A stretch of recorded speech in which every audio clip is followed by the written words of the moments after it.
নারায়ণগঞ্জে আসন্ন ঈদুল আজহাকে সামনে রেখে খামারগুলোতে চলছে কোরবানির পশুর বিচিত্র নামের হাঁকঢাক। গরুর চেয়ে আলোচনার শীর্ষে রয়েছে অ্যালবেনো মহিষ, ডোনাল্ড ট্রাম্প ও নেতানিয়াহু।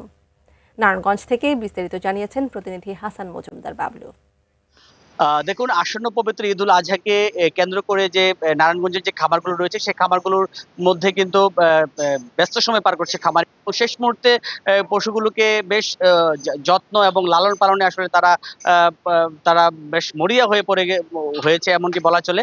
তো আমি এই মুহূর্তে রয়েছি নারায়ণগঞ্জের বন্দরের যে এসএস ক্যাটেল এগ্রো ফার্ম। তো এখানে আপনি জানেন যে বেশ কয়েকদিন ধরে নারায়ণগঞ্জে গরুর পাশাপাশি মহিষের যেই আলোচনা রয়েছে এবং সামাজিক যোগাযোগ মাধ্যম থেকে শুরু করে সর্বক্ষেত্রেই আসলে ডোনাল্ড ট্রাম্প নামে একটি মহিষ কিন্তু বেশ আলোচনায় এসেছেন এবং তার পাশাপাশি এই এসএস ক্যাটেল এগ্রো ফার্মে আমরা দেখেছি যে নেতানিয়াহুর নামে কিন্তু একটি মহিষের নাম নেতানিয়াহু রাখা হয়েছে। যেই ছেলেটি লালন পালন করছে এই রাসেল, আমি একটু তার সাথে কথা বলতে চাই। আসলে এই মহিষটিকে আপনারা কিভাবে দেখশন করছেন এবং মহিষটির নামটা কেন আসলে নেতানিয়াহু দেওয়া হয়েছে?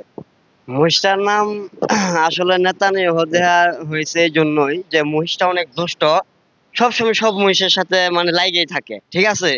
আমরা গোসল দেই 2 বেলা, সকাল বিকাল 2 বেলা খাবার খাওয়াই। তে মনে করেন আমরা যদি ওরা ধরতে যাই তা আমাদেরকেও মারে। আচ্ছা, আপনি শুনলেন যে এই মহিষটি আসলে বেশ দুষ্ট এবং রাগী এবং বদমেজাজি এবং সে কারো কথাই শুনে না। যার কারণে এই খামারের যে কর্মকর্তারা রয়েছে তারা সবাই তাকে আসলে নেতানিয়াহু বলেই কিন্তু ডাকেন। তো এই ছিল আসলে এই খামার থেকে আমার কাছে সবশেষ।